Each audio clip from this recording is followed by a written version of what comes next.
So now we're going to take a look at the Qs. First, we're going to take a look at the weekly chart here. What we can see is essentially the Qs look like they've either started to bottom or at least they're in the process of consolidation. The 300 level on the Qs seems to be very, very strong on the weekly basis. It looks like we've essentially come back to where we were in September of 2020. We see that there is relative strength in the Qs. Let's look at the daily. On the daily chart, it appears that what we can see is that if we get a little breakout here above the 313, 315 level, we could probably run up to 330. There is a strong support around this 300 level, either as resistance or maybe we'll find out as support going forward. But the 300 level makes you feel very comfortable, essentially using that as either a stop or a trend break of if you go short below 300 and you stay long above 300. Let's look at the sentiment. The daily sentiment indicator here. This indicator breaks down price action and essentially gives you a percentage of bullish versus bearish. So red is bearish, green is bullish. If we scroll up a little bit so we can see the chart as well as the sentiment indicator, you can essentially see that the breakouts here in price, when they're going up, they correlate to what the sentiment is going on here. So you see these lows. When you see get this extreme candle on the 13th, you see it kind of come higher. You can see it come down. Essentially, this indicator works that at 60%, things will start to lose their bullish demand, and at 40%, things will start to gain bullish demand. You really can't go above 60% bullish percent, as well as you can't go below 40% bullish percent. When I look at where we are right now in the Qs, this rounding of this moving average, the bullish percent breaking out over 50%, based on what we've historically seen that we can get significant pushes, I feel very comfortable being long the Qs at the moment. Let's look at the weekly sentiment indicator. The weekly sentiment indicator, what we can notice, especially looking at this chart, it does reflect these bullish moves where we're getting a little bit of bearish counter trend rally action. But the most important thing to me is that this moving average is starting to kind of smooth up and potentially could get above 50% itself. We've seen a significant breakout in bullish price action in the Qs recently. It is reminiscent what is either consolidation and or a small bullish trend. That could be intermediate term, that could be long term, that could be a secular trend. I have no idea. All I can say is that right now, looking at this versus the SPY, I would much rather be long the Qs. Now let's look at volume. The weekly volume, it looks like it's had obviously a little breakout based on the banking crisis recently, but we're not seeing these extremes like we saw at the very end of 2021 and the beginning of 2022. Not seeing the extremes like we saw obviously during COVID, during the March waterfall in 2020. Let's look at the daily volume here. Daily volume, it looks very similar to how the SPY looked.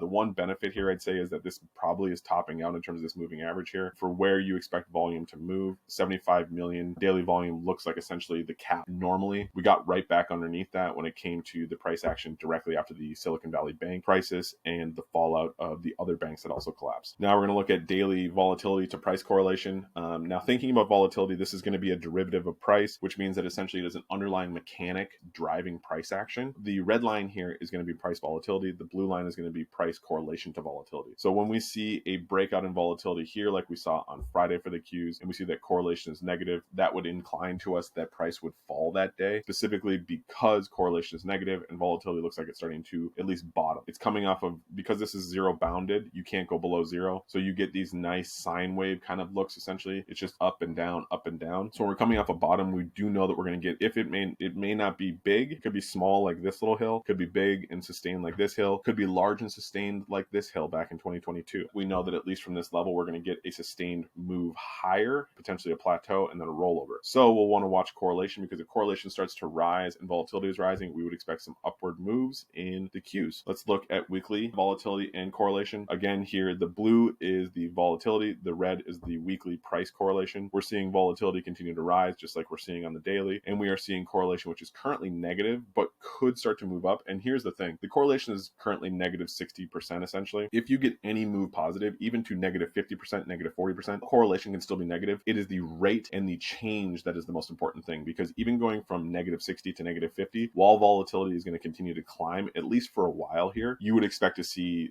intermediate to longer term move in the Qs in a bullish direction. Let's look at the weekly non-sentiment trade range here. This is going to be the breakdown essentially of probability of outcomes. So think about Bollinger Bands, think about Keltner channels, think about standard deviations. This is going to be essentially the range of probable outcomes. Right now, we already see the Qs is essentially at the top of its range. The very top on the weekly is 318. We see that it is at 310. So when you're looking at a transformation from either bullish to bearish or consolidation to bullish, you want to see things start to tap the top of their range. Very similar to what we saw back here in 2020. We essentially stayed near the top of the range the whole time. And that was the indication that you just wanted to buy dips. So seeing that on the weekly, it is starting to get back to the top of its range, and it's staying there. Like, it's been up there since the beginning of February. It had a small pullback down to 288, but now it's back up to 310. Very positive if you're thinking about a long position in Qs. Let's look at the non-sentiment based trade range on the daily for the Qs. Again, this is showing the exact same behavior. It is hugging the very top of its range, which is a great signal to see. You still want to buy whenever it gets to the bottom of its range, but that doesn't mean anything longer term. It just means that right now this is exhibiting a lot of bullish price action.